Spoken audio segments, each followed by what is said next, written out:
Malades, j'adresse mes souhaits de prompt rétablissement. Aux populations sinistrées, j'implore la miséricorde, le soutien et la justice de Dieu. À ceux qui sont incarcérés injustement, je leur exprime mon soutien et les rassure de ma détermination à combattre l'arbitraire. Au-delà de ce que l'année 2019 aura représenté pour chacun de nous, en termes d'épreuves, de peines ou de joie, de succès ou d'échecs, l'entrée dans une nouvelle année reste une faveur imméritée que Dieu, dans sa souveraineté, nous accorde. À lui soit la gloire éternellement. Très chers compatriotes, le 30 décembre reste une date historique pour nous Congolais. Elle représente la date à laquelle les Congolais ont exprimé leur soif de démocratie, leur volonté de changer les Congos, de lui donner des dirigeants légitimes, légaux et dignes de confiance. Plus grave qu'en 2006 et pire qu'en 2011, jamais le discrédit et le rejet d'un pouvoir en place n'a été si fort. Mais également, jamais le mépris de la vérité et la négation de la volonté populaire du Congolais n'a été aussi insolente. La fraude électorale n'est pas uniquement une grave atteinte à la civilisation démocratique. Elle relève d'un banditisme d'État qui, au-delà de détourner, de trahir et de manipuler l'expression de tout un peuple, véhicule dans la société les cultes de la fraude, du mensonge, du vol et du gangstérisme.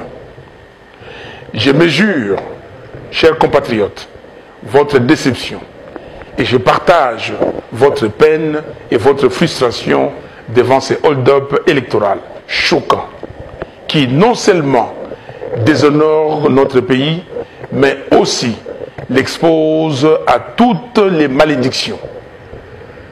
Comme des criminels cherchant à cacher les traces de leurs crimes, ils ont essayé d'inoculer dans notre société le poison du tribalisme et des conflits interethniques. Heureusement, ils se sont heurtés à la maturité du peuple congolais, qui sait pertinemment bien que la crise post-électorale dans notre pays est un conflit entre la morale et l'immoralité, entre le civisme et l'incivisme, entre le patriote et le fossoyeur de la République. C'est fini. Nul et personne ne peut plus prendre en otage une ethnie, une tribu ou un clan du Congo comme une clientèle politicienne manipulable à souhait ou comme un bouclier pour asseoir une tricherie électorale.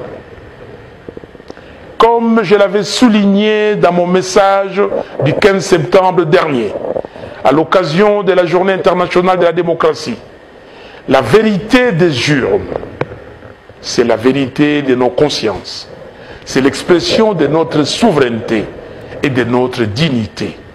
C'est un droit fondamental à l'autodétermination d'un peuple.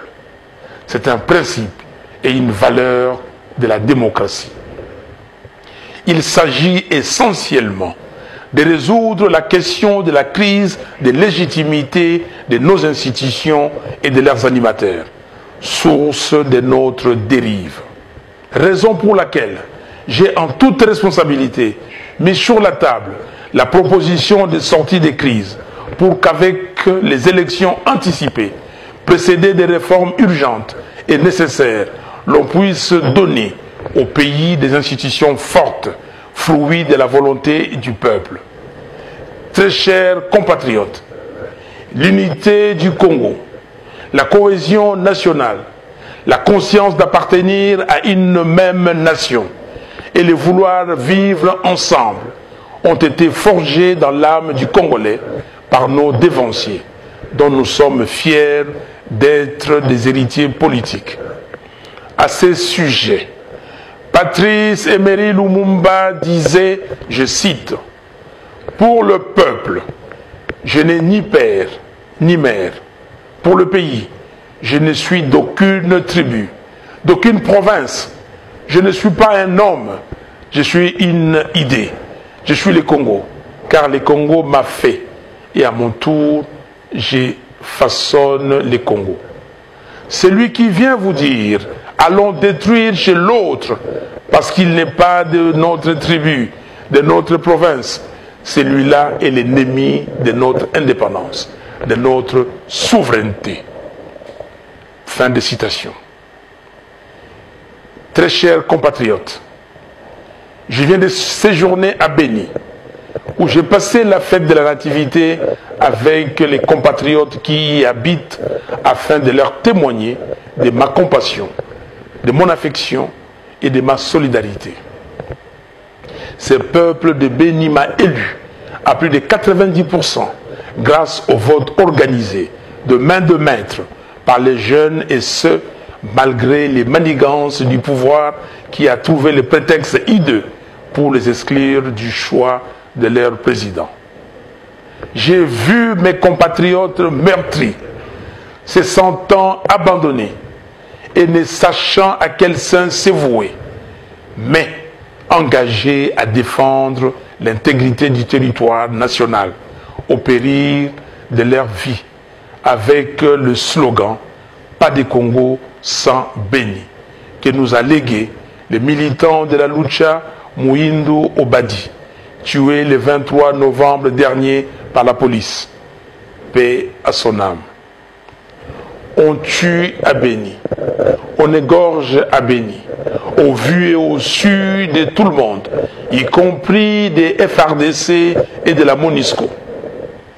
Depuis octobre 2014, plus de 3000 personnes ont été tuées à Béni et dans les environs par des forces négatives nationales et étrangères. Plus de 10% de la population a fui Béni. Désertés par leurs habitants, des quartiers entiers sont devenus des quartiers fantômes. Manifestement, on veut pousser le peuple Nandé Yira dans ses derniers retranchements, l'exterminer afin que des communautés étrangères s'accaparent de ses terres. Les Congolais de Béni sont convaincus, selon des témoignages que j'ai recueillis sur place, qu'il y a un plan bien ficelé d'occupation de Béni jusqu'au Haut-Touélé, en passant par l'Ituri, par des populations qui seront amenées des pays voisins. Ainsi, on a tenté d'occuper le sud de Lubero, mais cela n'a pas réussi grâce à la détermination farouche des Congolais. Il y a effectivement un travail en profondeur qui s'est fait pour saper l'unité de la RDC. On crée des petits groupes armés dans les différentes provinces afin de les fédérer à un moment donné. On monte les communautés les unes contre les autres pour créer des zones de tension partout. Au nom de toutes les victimes de ces guerres d'agression et d'occupation, qui, depuis 1998, ne cessent de martyriser les Congolais et d'affaiblir le Congo, avec plus de 8 millions de tués, plus de 6 millions de déplacés internes et plus de 3 millions de réfugiés. Je demande à M. Félix Tshisekedi Tshilombo de dire la vérité et toute la vérité sur le deal qu'il a signé avec M. Joseph Kabila. À tous les pays épris de paix et de justice, je leur demande de reconnaître le génocide du peuple Nandé Yira. Dans cet ordre d'idées, je préconise la tenue, sous l'égide des Nations Unies, d'une conférence internationale pour faire toute la lumière sur la situation de l'Est du Congo. Dans cet élan, je condamne la précipitation avec laquelle le découpage des 26 provinces a été opéré sans programmation aucune, dans le seul but inavoué de fragiliser les pays, de créer des conflits entre tribus et clans pour faciliter la balkanisation de notre patrie. Ainsi, je dénonce l'idée de la privatisation de la province de Tanganyika, dans le sens de l'ériger en principauté, qui serait un État dans un État, propriété exclusive d'une famille. Très chers compatriotes, peut-on parler de l'alternance, du changement, lorsque les animateurs de toutes les institutions de la République, du président au bourgmestre, sont nommés par un individu? Peut-on parler de l'alternance, du changement, lorsque l'on est contraint de sillonner le monde entier aux frais du trésor public pour exécuter la procuration donnée par M. Kabila, au point de défendre les auteurs de violations des droits humains sanctionnés par l'Union européenne et les États-Unis d'Amérique? Peut-on parler de l'alternance, du changement, lorsque ceux qui ont détourné 15 millions de dollars du trésor public vivent et travaillent paisiblement sans être inquiétés? Peut-on parler de l'alternance, du changement, lorsque les populations du Nord Kivu, du Sud Kivu, de Haut-Ouélé, de l'Ituri, du Nord Katanga et d'ailleurs sont chaque jour systématiquement massacrés comme par le passé? Peut-on parler de l'alternance, du changement, lorsque les tueries de Kamwina Sapu, qualifiées par certains comme un génocide et à la base de plusieurs déplacés internes et externes, demeurent un mystère pour le peuple congolais?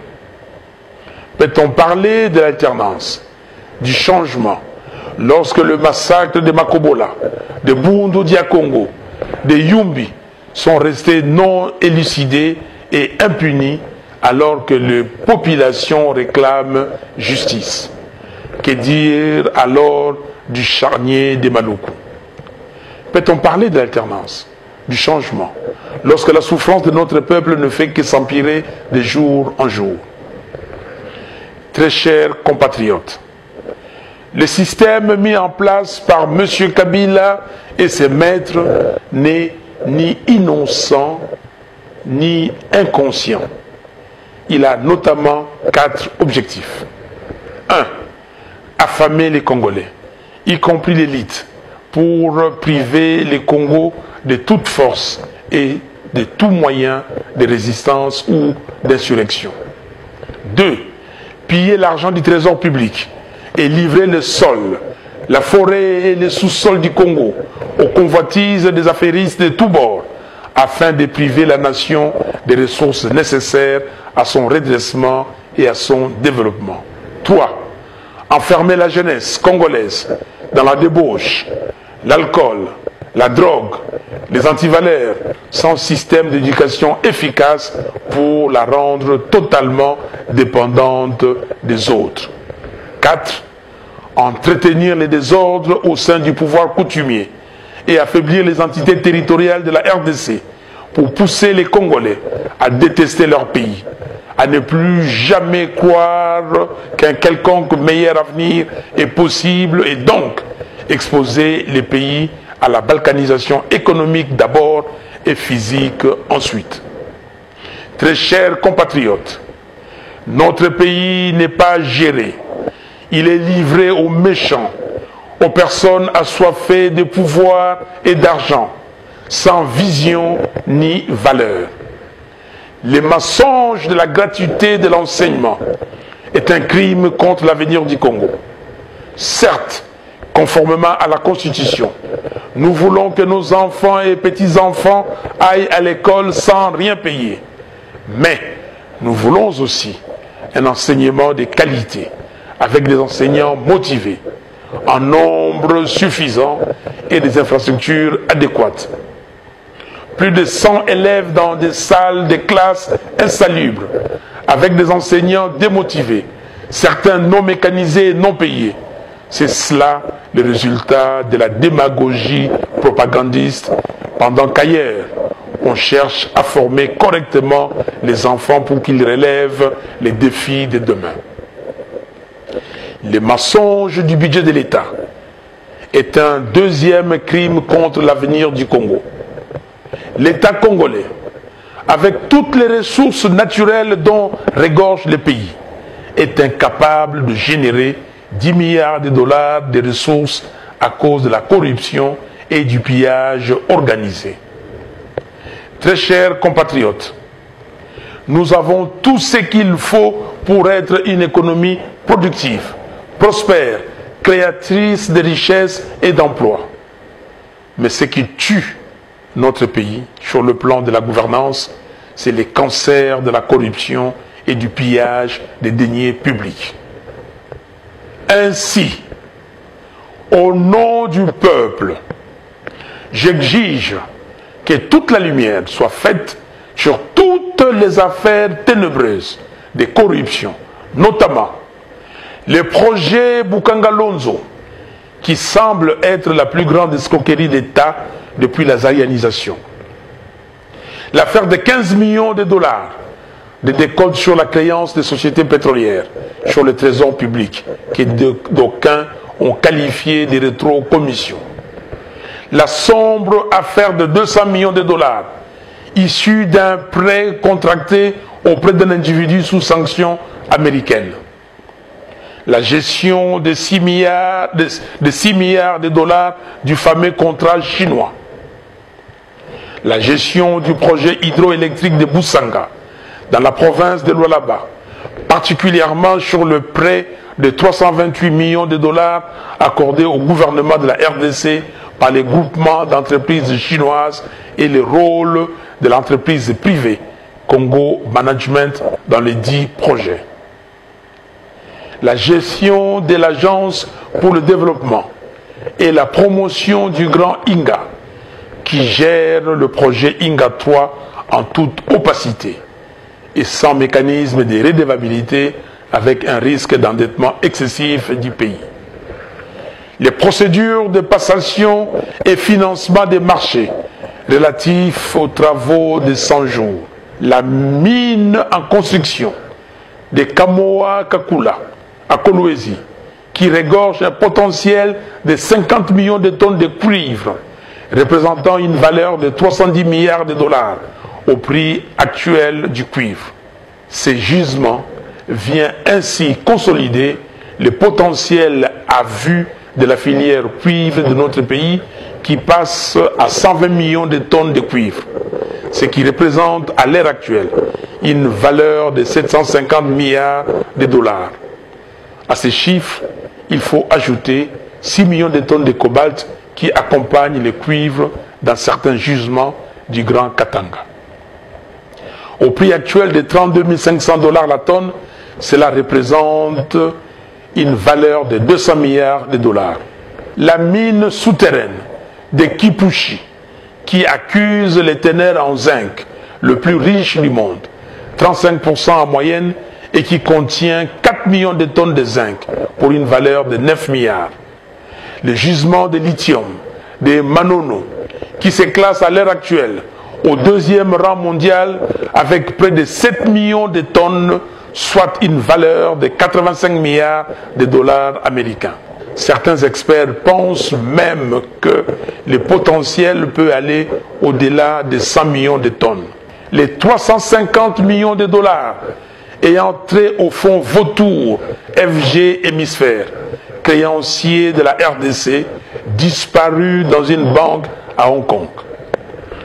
Très chers compatriotes, il y a plus de 60 ans, Patrice Emery Lumumba avait demandé aux Congolais d'agir dans l'unité, de rester debout, afin d'assurer la grandeur de notre pays et de léguer à la postérité l'amour de la liberté. Il nous le redit en ces jours. Il n'y a que nous-mêmes, Congolaises et Congolais, et personne d'autre, pour mettre fin à toutes ces hautes trahisons commises par des filles et des fils du pays contre leur propre pays. Il n'y a que nous-mêmes, Congolaises et Congolais, et personne d'autre, pour mettre fin à toutes ces guerres qui, année après année, enferment le Congo dans les deuils et les désespoirs. Il n'y a que nous-mêmes, Congolaises et Congolais, et personne d'autre, pour mettre fin au règne de l'incompétence, de l'insouciance, de la médiocrité, du gangstérisme et de la banalisation, aussi bien de la corruption que du pillage de l'argent du trésor public au sommet de l'État. Très chers compatriotes, notre peuple se distingue d'une manière légendaire par son hospitalité, sa générosité et son caractère pacifiste. Seulement voilà, nos ennemis en profitent pour nous dominer et nous exploiter. Au demeurant, la culture de paix n'équivaut pas à la naïveté, au laisser-aller ou à la soumission. Comme en 1959, en 1992, en 1998, en 2004, en 2015 et à tant d'autres occasions, nous devons nous montrer vaillants et prompts à défendre notre dignité et notre patrie. C'est pourquoi, en ces jours mémorables, je lance un appel solennel à l'élite congolaise. L'histoire nous renseigne que c'est grâce à leurs élites que les différentes sociétés ont connu de mutations qualitatives. Devant les réalités sociales, économiques, politiques et sécuritaires qui sont les nôtres aujourd'hui, plus que jamais, notre pays a besoin de ces enfants qui se sont élevés en connaissance.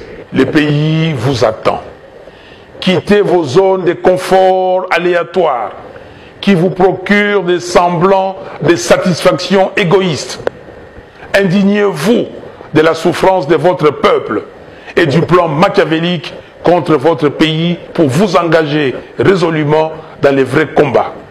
Celui de défendre la patrie et de bâtir une nation digne et prospère. Faites preuve d'audace, à l'instar de notre prix Nobel de la paix, le docteur Denis Mukwege, qui vient de ressusciter les rapports mapping de l'ONU. Aux serviteurs de Dieu, je vous exhorte vous aussi à sortir de vos zones de confort et à prendre véritablement soin des enfants de Dieu, sans ambiguïté, car un berger qui n'accompagne pas ses brebis n'est pas digne de sa vocation. L'évangile de Jésus-Christ est un évangile qui annonce, dénonce et avertit. Soyez des vrais sentinelles. À la jeunesse congolaise, n'acceptez plus que l'on vous utilise comme des faire-valoir par des politiciens véreux qui vous clochardisent d'abord et vous donnent ensuite des miettes de ce qu'ils prennent dans les caisses de l'État. L'avenir vous appartient et l'État a la responsabilité de créer pour vous un environnement qui permet à chacun de vous de vivre décemment et de rêver d'une vie meilleure pour vous et d'un devenir radieux pour le pays. Défendez le pays contre les agresseurs. Aux Congolaises et Congolais de la diaspora, je vous prie d'unir vos forces, vos intelligences et vos moyens pour venir en aide aux pays en danger. À tous les Congolaises et Congolais, départissons-nous des distractions et de la légèreté dans la façon dont nous appréhendons les questions du pays. Refusons d'être instrumentalisés. L'année 2020 marquera le 60e anniversaire de l'avènement de notre pays comme nation indépendante et souveraine.